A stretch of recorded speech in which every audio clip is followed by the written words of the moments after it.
Conditional formatting changes the appearance of the cell based on the criteria you enter.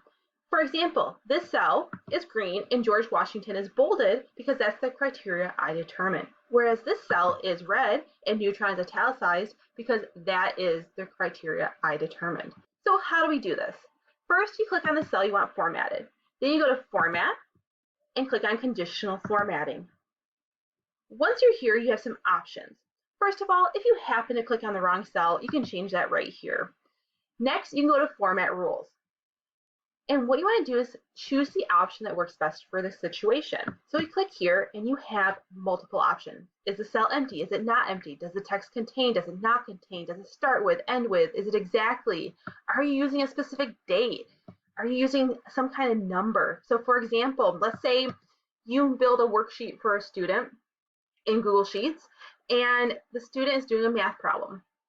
Well, they can type in an answer, and the answer could technically be between 1 and 1.1. So you can actually give this range, and the cell will change based off this range. So if the learner is in between 1 and 1.1, it will be a green cell.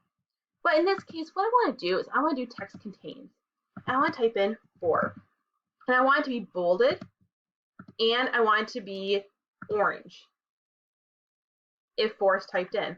But, well, what if they do the numerical 4? Well, I want to add another rule. So I click here and I type in 4. Well, next question is, what if they don't type in 4? Do I want to change the cell at all? If yes, I'm going to do add another rule. And I want to change this to text does not contain. And if it doesn't contain 4, I want it to be italicized, underlined. I want the font color to be black, and I want the cell to be red. And I'm going to add another rule and type in 4 as well if it does not contain the word 4, and hit done. So let's test this out.